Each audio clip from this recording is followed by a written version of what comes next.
Bonjour tout le monde, j'espère que vous êtes en sécurité, que la situation vous affecte aussi peu que possible. On comprend que c'est difficile pour tout le monde, mais on essaie de faire du mieux avec ce qu'on a en ce moment. C'est dommage qu'on ne puisse pas interagir directement. Dans mon enseignement, j'essaie d'interagir le plus possible pour comprendre ce qui est mieux compris et savoir un peu ce que vous savez déjà. D'essayer d'élaborer des choses avec vous. Ça ne sera pas possible directement, mais vous pouvez m'écrire par courriel par la suite. Je vais donner mon adresse électronique de toute façon. Si vous voulez correspondre avec moi, pour qu'on puisse interagir en différé. Ça peut quand même être utile. Donc, je me présente, Alexandre Kerli, je suis anthropologue de formation. J'en suis à mon 28e emploi, donc j'ai travaillé dans des contextes assez différents les uns des autres. En ce moment, je travaille à la fonction publique du Canada, au gouvernement du Canada, mais j'ai travaillé dans toutes sortes de contextes, y compris dans 9 universités aux États-Unis et au Canada. J'en suis assez fier parce que cette diversité-là m'a été assez utile pour comprendre des contextes différents. Puis c'est un peu ce que j'essaie d'expliquer aujourd'hui, c'est la culture en tant que contexte et comment on peut concevoir la médiation interculturelle, la communication interculturelle quand on comprend la culture comme ça. Dans les emplois que j'ai occupés par le passé, j'ai travaillé pour des organismes communautaires et aussi pour le privé, pour des universités aussi, non seulement en enseignement, en recherche et puis dans d'autres services qu'on pouvait offrir, dans le réseau des cégeps au Québec en technopédagogie. Donc j'accorde énormément d'importance à l'apprentissage et j'espère que mon petit enregistrement va vous aider à comprendre certaines choses. Pour moi, c'est un peu de vous aider de comprendre ce que peut être la culture pour vous, comment ça peut être pertinent pour vous. Ce qui arrive avec la culture, c'est que c'est un concept qui est pas si difficile à comprendre, mais qui est difficile à décrire, à expliquer, à définir. Et une clé pour tout ça, c'est de se dire que la culture, c'est le contexte dans lequel on est. Nous sommes tous culturels, il n'y a personne qui est hors de la culture. Je vais essayer de le répéter à plusieurs reprises qu'il n'y a personne qui est hors de la culture. Je pense que c'est une grande leçon à comprendre qui peut vous être utile, surtout en contexte de médiation. C'est que en tant que médiatrice, médiateur, vous ne serez pas neutre dans le sens que vous provenez d'un contexte culturel aussi. Que ça soit le même contexte culturel que les gens qui sont en conflit ou non. Le fait est que ça a un impact, ça biaise la relation, mais ce biais-là est important et utile d'une certaine façon. Ce que je fais en anthropologie, c'est ce que j'appelle l'ethnographie, qui est utilisée dans plusieurs disciplines ethnographiques, y compris en sociologie, en ethnomusicologie, qui est une étude ethnographique de la musique, si on veut. J'ai fait mes recherches de terrain au Mali, en Afrique de l'Ouest, dans une confrérie de chasseurs où je travaillais sur la musique et le langage. Je faisais mes recherches pour le doctorat sur la musique et le langage dans leur tradition orale, évidemment. Et c'était tant au niveau de la transmission de la connaissance avec certains secrets qui étaient révélés à travers des chansons que le maintien d'une tradition et l'identité culturelle que les gens peuvent avoir. Donc pour moi, c'était la recherche de terrain, c'était une façon non seulement de comprendre un contexte culturel, mais de comprendre des enjeux spécifiques dans ce contexte-là. Donc, de penser la culture comme contexte, c'est un peu l'analogie de poisson qui se ferait parler de l'eau et qui ne comprendrait pas ce qu'est l'eau. Parce que quand tout ce qu'on connaît, c'est de l'eau, on ne peut pas concevoir qu'il y aurait autre chose. Ben, la culture, c'est exactement comme ça. C'est d'ailleurs la base de ce qu'on appelle l'ethnocentrisme. Les gens ont tendance à penser que l'ethnocentrisme, c'est de croire que notre culture est mieux qu'une autre.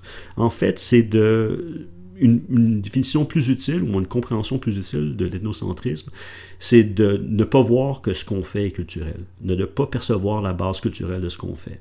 C'est de se dire, non, ce que je fais, c'est naturel, c'est hors de la culture, et ce que les autres font est culturel, est spécifique et particulier. Moi, ce que je fais, c'est normal, naturel, universel. C'est pas dire que c'est mieux, c'est dire que c'est normal. Les autres choses, on ne peut pas les comprendre.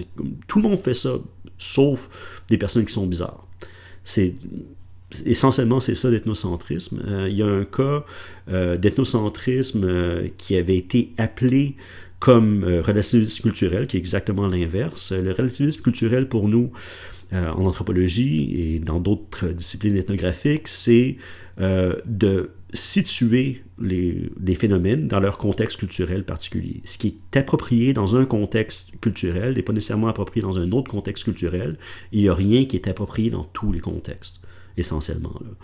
Que ce soit toutes sortes de crimes qui sont commis, ce qui sont considérés comme crimes partout sur la planète, ben, il y a tellement de subtilité là-dedans, y compris des choses atroces qui se passent, qui sont atroces d'un point de vue ou d'un autre. Les gens vont les tolérer ou non selon des critères culturels qui sont propres à ce milieu-là, à ce contexte culturel-là. Le cas que je mentionnais, qui a été déclaré en tant que relativisme culturel, qui n'en était pas du tout, c'était une juge québécoise il y a 25-30 ans qui présidait sur un cas de viol qui avait été commis par deux personnes qui provenaient d'un contexte culturel dans lequel la sodomie n'était pas considérée comme un acte sexuel. Ce qui a l'air un peu exotique pour le Québec, c'est une juge québécoise. Mais selon elle, puisque c'était pas considéré comme un acte sexuel pour ceux qui avaient commis ce crime-là, elle les a en fait pardonné de ce crime-là, comme si ça n'avait pas été un viol, alors que dans le contexte québécois, ça en était un. Purement et simplement. C'est donc appliquer les règles d'un autre contexte culturel à son propre contexte culturel. Ce qui est autant d'ethnocentrisme de faire le contraire. D'appliquer nos propres critères culturels à un autre contexte culturel, c'est d'ethnocentrisme, c'est de ne pas comprendre que nos critères proviennent d'un contexte culturel. Ben, faire l'inverse, c'est exactement le même processus, c'est le même phénomène. C'est aussi une erreur d'ethnocentrisme, qui est de porter des œillères, de ne pas voir ce qu'il y a autour de nous, pas voir qu'il y a d'autres réalités, pas comprendre que c'est pas plus naturel que ça vienne d'un autre contexte que ça vienne de notre contexte. Donc, je sais que vous avez, au moins dans le plan de cours, j'ai remarqué qu'il y avait certaines choses sur les perspectives. Et c'est aussi utile de parler de culture comme une perspective. Chaque culture est une perspective comme un angle de vue, comme un point de vue, une vision. Si on se dit, il y a quelqu'un qui est en plaine, il y a quelqu'un qui est en montagne, la personne qui est en montagne qui regarde la personne en plaine, une perspective plongeante, et la personne qui est en plaine a une perspective grimpante vers la personne en montagne. Ben, les deux perspectives sont complémentaires et on a de la difficulté à percevoir comment les autres perçoivent en même temps que nous on les perçoit eux-mêmes. Une espèce de jeu de miroir là-dedans qui commence à s'instituer que quand on commence à comprendre la réalité d'un point de vue extérieur ou d'un autre point de vue, on change de perspective. C'est un peu le jeu en ethnographie, c'est qu'on change de perspective autant qu'on peut, ce qui donne des résultats quand même assez particuliers.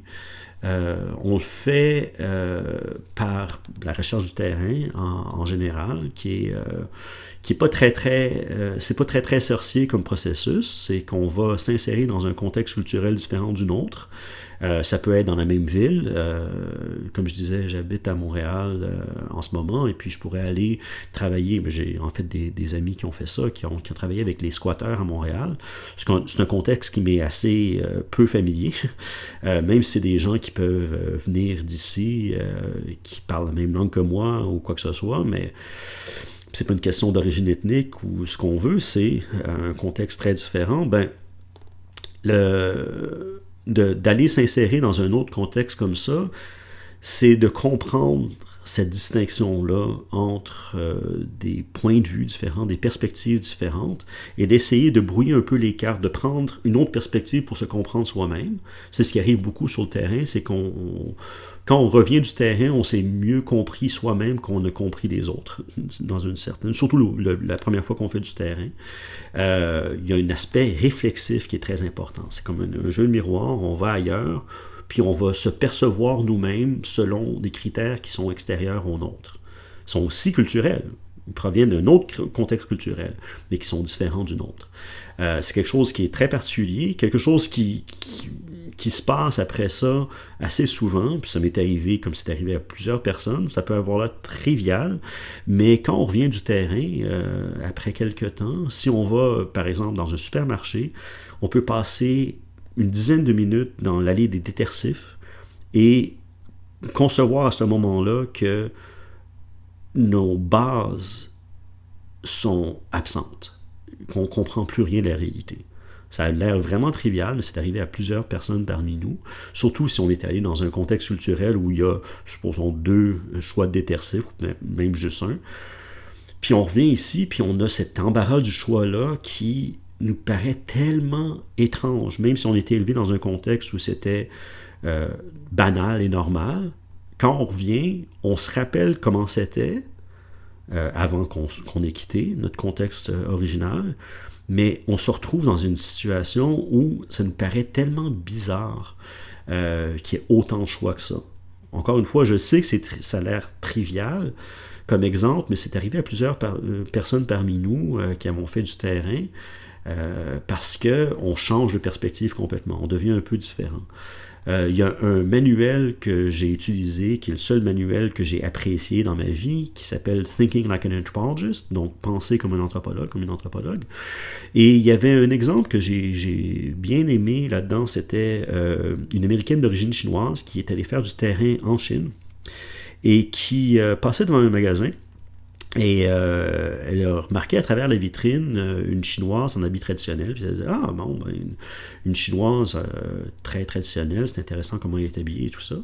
Mais cet anthropologue-là, finalement, s'est rendu compte que la vitrine du magasin faisait un effet miroir et que c'était elle-même qu'elle avait perçue dans la vitrine.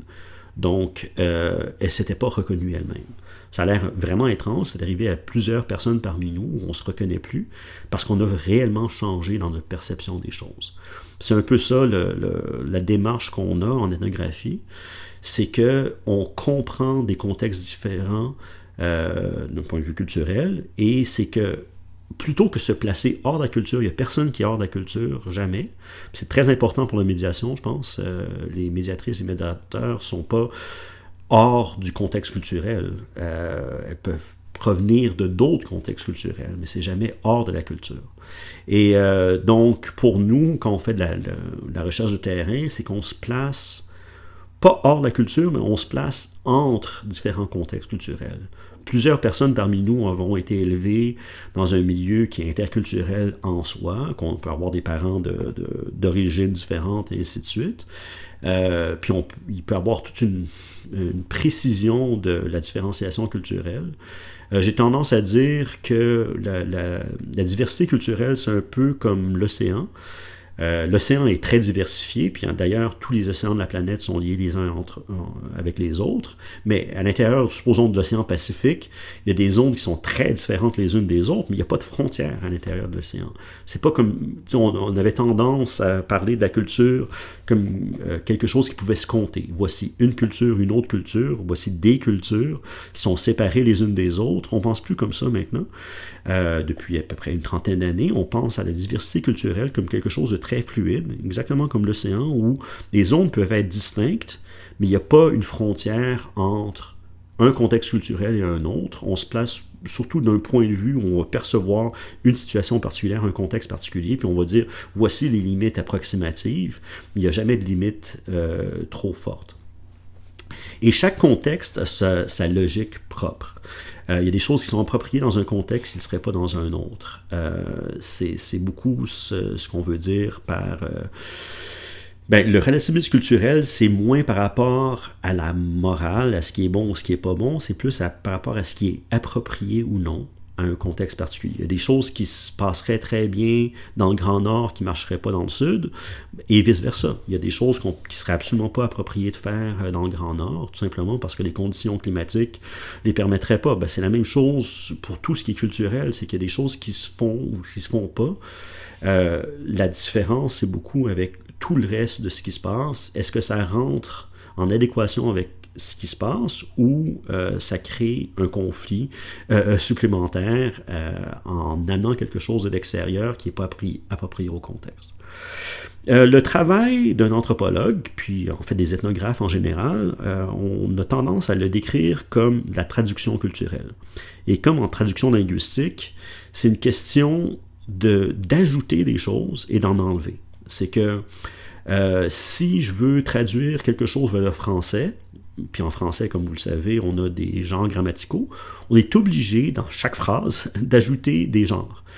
Alors, si ça vient d'une langue où il n'y a pas de genre grammatical, comme en anglais, ben, en traduisant, on doit ajouter des distinctions qui n'existaient pas dans l'original. Et vice-versa, on doit enlever des choses. Il y a des distinctions qui se font dans certaines langues et pas dans d'autres. Ben, si on traduit de l'autre direction, ça veut dire qu'on enlève des distinctions qui étaient là. Un exemple qui est peut-être un peu banal, mais en français, on a rivière et fleuve. On comprend plus ou moins la distinction. En fait, une rivière se jette dans un fleuve et un fleuve se jette dans la mer, quelque chose comme ça. Il y a une définition technique, mais on comprend en général, même sans comprendre l'hydrologie comme telle, que c'est deux choses différentes. En anglais, il y a un seul terme, river, qui vaut pour les deux. La distinction n'est pas pertinente pour les anglophones. Si on veut dire, si on veut décrire un peu plus, on peut, puis certainement que les spécialistes le font, mais on enlève cette distinction-là quand on traduit vers l'anglais, puis on l'ajoute quand on traduit vers le français. Ça a l'air un peu bête, mais c'est un peu ça le processus de traduction linguistique, c'est qu'on change de catégorie, on en enlève puis on en ajoute. La traduction culturelle, c'est la même chose. Il y a des choses qu'on doit enlever de la traduction qu'on fait quand on essaie de faire comprendre un phénomène, le rendre compréhensible dans un nouveau contexte. On est obligé d'enlever certaines parties parce qu'ils ne se comprendraient pas dans le nouveau contexte. Et vice-versa. On doit rajouter des choses pour dire, c'est un peu comme ça, mais pas tout à fait. On va rajouter certains éléments pour le rendre approprié à un nouveau contexte. C'est de l'adaptation, finalement. Et ce qu'on dit beaucoup, surtout en anthropologie, mais aussi dans d'autres disciplines ethnographiques, c'est qu'on essaie de rendre l'exotique aussi familier que possible. On va dans un autre contexte, souvent sur un autre continent, et puis on observe des choses, on perçoit des choses, on vit dans un autre contexte, puis on essaie de rendre ce contexte-là, qui nous est exotique, on essaie de le rendre familier pour les gens de notre milieu.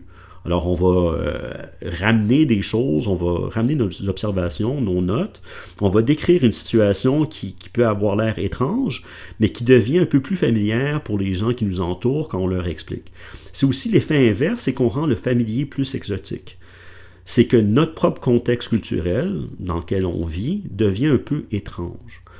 Un exemple qui est assez intéressant, surtout ces temps-ci, en Amérique du Nord, en Europe de l'Ouest et puis dans d'autres contextes hyper industrialisés, c'est très courant pour les personnes âgées d'être très isolées. Comme vous le savez, ces temps-ci, on est tous isolés. D'une certaine façon, distance sociale oblige. C'est quelque chose qui est très, très, très, très, très courant pour les personnes âgées dans nos contextes. L'affaire, c'est que mondialement, c'est assez rare. Si hors des sociétés hyper industrialisées, la plupart des personnes âgées, encore aujourd'hui, puis certainement il y a quelques générations, on parle de personnes qui ne sont pas isolées et qui souvent sont centrales à la société en général. Si on pense aux Autochtones ici au Québec ou en Ontario ou quoi que ce soit, souvent le poids de la sagesse de l'âge était tellement important que les personnes âgées, on parle des aînés en fait pour les Autochtones, y compris, comme je disais, je travaille au gouvernement du Canada, on accorde beaucoup d'importance aux aînés autochtones.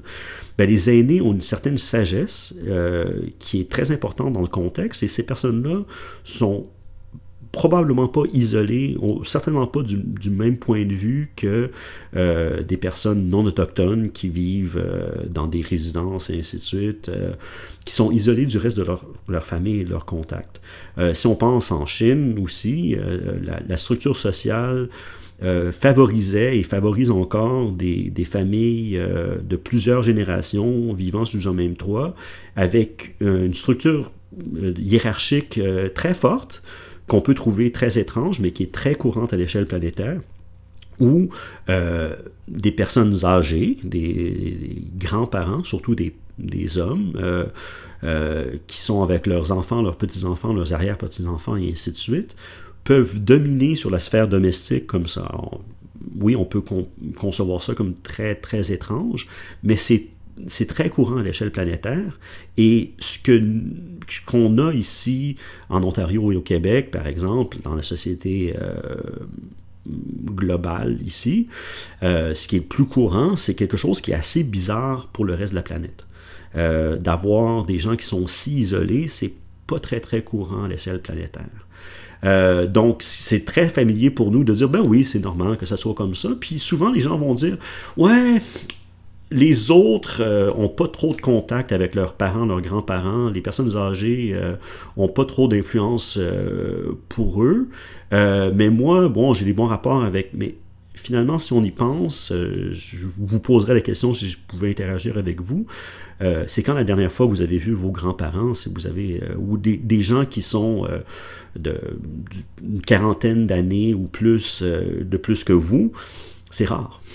Selon moi, si vous êtes vous-même d'une catégorie d'âge plus élevée, est-ce que vous avez tellement de contact avec des gens plus jeunes que vous, à part à l'université? Vous pourriez en parler, peut-être que vous avez des cas qui sont particuliers, mais vous le savez très bien que la plupart des personnes âgées dans nos sociétés en Ontario ou au Québec, par exemple, sont assez isolées. Ce que j'essaie aussi d'installer là-dedans, c'est cette espèce de jeu de miroir-là. Bon, donc je parlais de la chinoise américaine qui avait un effet de miroir, c'est ce qu'on appelle la réflexivité, c'est que on commence à se percevoir d'un point de vue externe qui est aussi un point de vue interne à un autre contexte. C'est un peu philosophique, ça vient en fait d'une partie de la philosophie où on parle d'intersubjectivité. On est tous subjectifs, il n'y a pas d'un point de vue objectif, il n'y a personne qui a un point de vue purement objectif, on vient tous d'un contexte culturel, mais ces points de vue-là, c'est comme différents angles sur la même réalité, et ils se font face les uns aux autres. Quand on commence à se percevoir soi-même de la façon que les autres nous perçoivent, au point où on ne se reconnaît même plus, mais c'est aussi comment notre façon de nous percevoir nous-mêmes par la perception de l'autre influe sur notre perception des autres. Puis à un moment donné, ça devient un échange, un peu comme mettre deux miroirs, un en face de l'autre, c'est de se dire, je projette quelque chose vers une autre personne ou un autre contexte culturel, et vice-versa, je projette cet autre contexte culturel-là vers le mien, quelque chose qui est assez complexe, mais qui est facile à comprendre qu'on l'a déjà vécu. C'est vraiment un jeu de perception qu'on fait, et ces perceptions-là dominent dans les contacts interculturels. Alors, côté communication interculturelle, puis spécifiquement en pensant à la médiation interculturelle, selon moi, comme je disais, je pense, il y a toujours un contexte culturel autour de ce qu'on fait, même si les différences entre les différentes parties d'un conflit, par exemple, n'ont pas l'air d'avoir une source culturelle. On se dit, ben c'est des gens qui ont la même origine ethnique ou nationale, qui parlent la même langue, qui sont de la même culture. Ben, d'un point de vue anthropologique, au moins, c'est pas ce qu'on dirait maintenant. Peut-être il y a 30-40 ans, mais maintenant, on dirait, non, en fait, il y a une diversité culturelle, y compris dans une même famille. On a des habitudes qui nous viennent de notre contexte culturel, qui peuvent être très individualisées. Chacun de nos contextes est différent. C'est un peu étrange à expliquer, mais il y a quelque chose qui est assez facile à comprendre là-dedans. Puis quand on pense à des organisations, par exemple, ben, chaque organisation a sa propre culture organisationnelle. Ça se dit beaucoup dans le milieu des affaires, puis ça se dit au gouvernement d'ailleurs. Il y a des changements culturels qui doivent se faire. On pensait de telle façon, on veut changer, passer à une culture où on va prendre certains risques, par exemple. Ben oui, c'est culturel, c'est qu'on a une perception des choses qui est en train de changer. On ne peut pas pousser un changement culturel, selon moi, ça ne peut pas être coercitif. On ne peut pas obliger la culture à changer, elle change de toute façon, mais on peut certainement canaliser certains changements et travailler à partir de ça. Alors, dans mes suggestions, la première, c'est avant d'entrer dans une certaine situation qu'on appellerait interculturelle, ça serait un conflit interculturel, ou simplement avant de faire, d'avoir une présence dans un contexte culturel donné, comme faire du terrain, comme ce que je décrivais un peu, ben, c'est de décrire vos attentes. Je fais faire l'exercice à plusieurs de mes étudiants dans plusieurs cours. C'est comme un journal intime où on décrit ce à quoi on s'attend. Ça a l'air un peu étrange peut-être et ça demande de la pratique. Parce qu'on se dit, ben, je sais pas, je m'attends à rien de spécifique ou c'est peut-être pas si spécifique, mais on s'entend quand même à quelque chose. C'est finalement de se dire, ben, la culture, c'est ce qu'on tient pour acquis. Alors, qu'est-ce que vous tenez pour acquis avant de rentrer dans un contact comme tel? Puis comme je dis, ben, ça vient par la pratique. La première fois qu'on le fait, je sais pas à quoi je m'attends, mais au fur et à mesure qu'on fait cet exercice-là, avant d'aller dans une situation de contact interculturel, à force de le faire, on va finir par avoir l'habitude de ne pas tenir trop pour acquis, de pouvoir se placer d'un autre point de vue, qui n'est pas un point de vue neutre, mais qui est un point de vue qui est différent de cette espèce d'œillère-là qu'on porte quand on pense seulement à notre propre contexte culturel. Puis si vous gardez un journal comme ça, comme je dis, c'est un peu comme un journal intime, vous ne faites pas lire à qui que ce soit d'autre, ça n'a pas d'importance pour ça, mais vous pouvez y revenir après avoir vécu une situation de contact comme ça. Si vous faites une médiation interculturelle, vous vous dites, j'ai l'impression que les gens vont se comporter de telle façon, voici le scénario de ce qui va se passer, et vous revenez aux notes que vous avez prises avant d'arriver dans ce contexte-là, vous faites une comparaison. Si vos attentes étaient exactement liées à la réalité, ça veut dire qu'il y a quelque chose d'intéressant là-dedans, ça risque de vouloir dire que vous étiez tellement enraciné dans votre perception qu'il y a des choses que vous avez manquées que vous n'avez pas vraiment perçues. Parce que vous avez seulement perçu ce à quoi vous attendez, vous n'êtes pas allé voir plus loin. Si vous vous rendez compte que vos attentes étaient très très loin de ce qui s'est vraiment passé, ça risque de vouloir dire que vous avez pu comprendre quelque chose de nouveau. Vous avez été assez ouverte ou ouvert pour comprendre une autre réalité. C'est quelque chose qui peut être très très fort comme exercice, comme développement de compétences, parce que c'est à partir de ce moment-là qu'on peut vraiment travailler avec les autres. Et parlant de travailler avec les autres, en discipline ethnographique, on parle beaucoup d'établir le rapport. Puis c'est même en anglais, ils disent rapport, c'est un contexte, c'est un concept qui est même technique.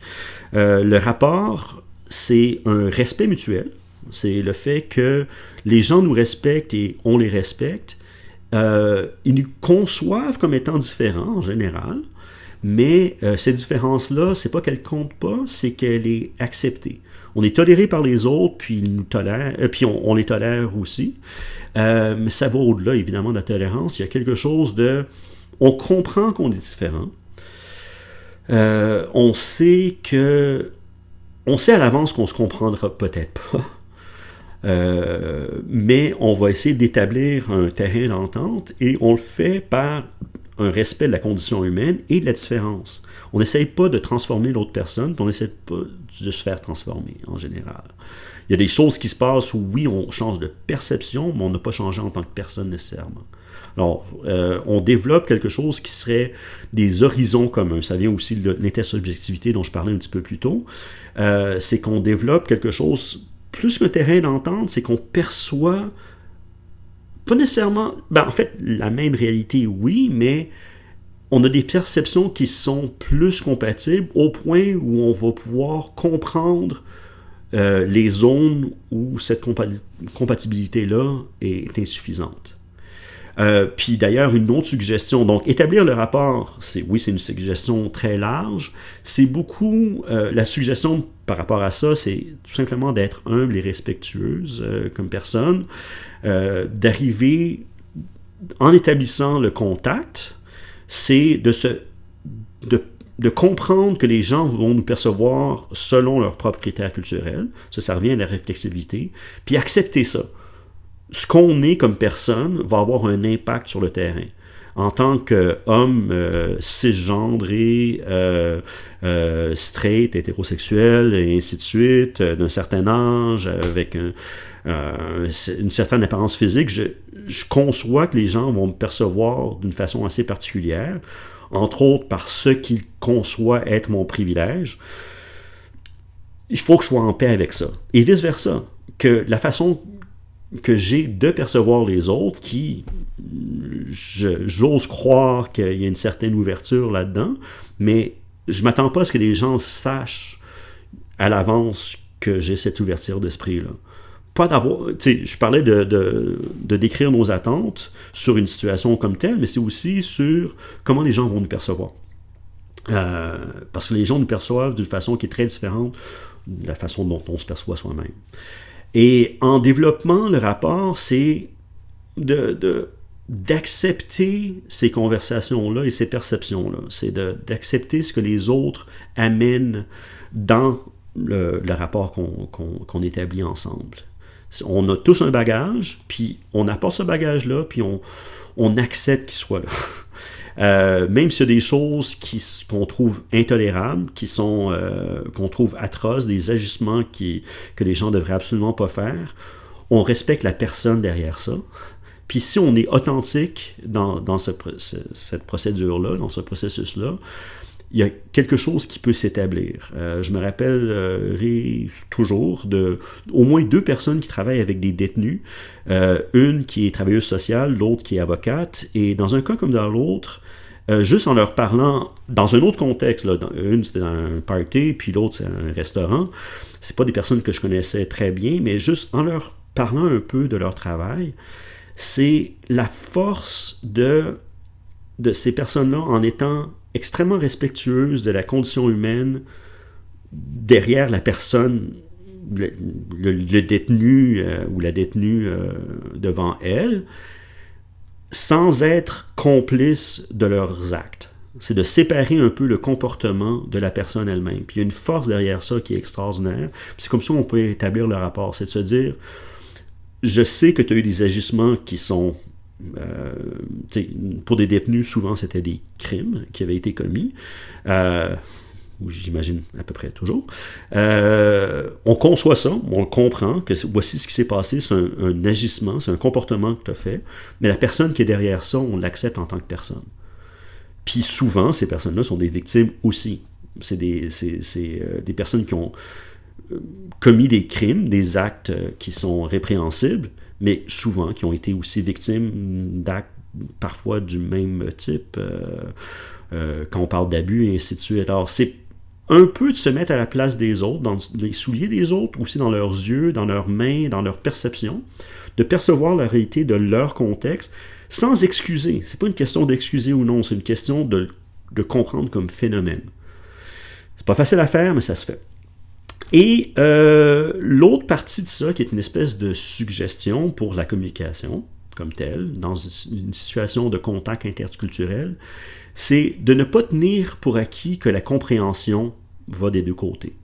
Alors, pour assurer qu'on a une compréhension mutuelle, les uns des autres, c'est utile de répéter d'une autre façon.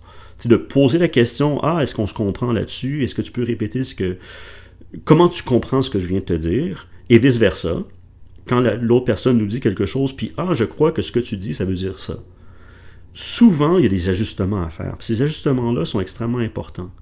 C'est pas ça que je voulais dire. Ben parfait, explique-moi ce que tu voulais dire. Parce que les malentendus, on a tendance à penser que c'est l'exception qui confirme la règle, qu'on se comprend bien en général, puis qu'une fois de temps en temps, il y a des malentendus. En ethnographie de la communication, on dit un petit peu le contraire. C'est que le malentendu est constant, mais une fois de temps en temps, on peut s'assurer que, finalement, on se comprenait. Parce qu'on a pu fusionner 2 perceptions différentes, puis on a fini par arriver à développer quelque chose qui est commun aux deux côtés. Alors, la suggestion pratico-pratique dans ça, c'est vraiment de ne pas hésiter dans une situation de contact interculturel, de répéter les choses, de paraphraser, de traduire, de faire la traduction culturelle de la façon que j'ai compris ce que tu as dit, voici comment je l'expliquerais, est-ce que c'est ça? Puis de comprendre quand les gens disent non, non, non, c'est pas ce que je voulais dire. C'est pas d'accuser, non, c'est ce que tu... Attends, j'essaie de comprendre. D'ailleurs, en ethnographie de communication, on appelle ça la fonction métalinguistique ou métadiscursive. C'est que c'est du discours à propos du discours. C'est de définir les termes. Ah, c'est quand toi, tu utilises le terme culture, tu veux dire ça? Ah, ok, d'être cultivé par rapport aux arts. Ok, ben, pour moi, culture, ça veut dire autre chose. En anthropologie, la culture, c'est clairement quelque chose de très différent de ça. Tout le monde a la culture, personne qui est hors de la culture. Donc, d'être cultivé ou non, pour moi, je comprends ce que tu veux dire, mais c'est pas la même chose que je parlais. Alors, de définir ces termes, on peut pas définir chaque terme qu'on utilise, mais on peut tester une fois de temps en temps, est-ce que ça a été bien compris? Ce que je ne peux pas faire aujourd'hui en enregistrant tout ça tout seul sans avoir votre rétroaction. Mais j'aurais essayé. Je vais vous envoyer ça aussitôt que possible. J'espère que ça va avoir été utile. Comme je le disais tout à l'heure, je crois, j'ai essayé plusieurs fois aujourd'hui pour faire cet enregistrement-là. Alors, je sais que j'ai oublié certaines choses, c'est un peu étrange, mais vous pouvez rester en contact avec moi. Je vais envoyer mon adresse courriel et puis vous pouvez communiquer avec moi. Merci beaucoup. Au revoir.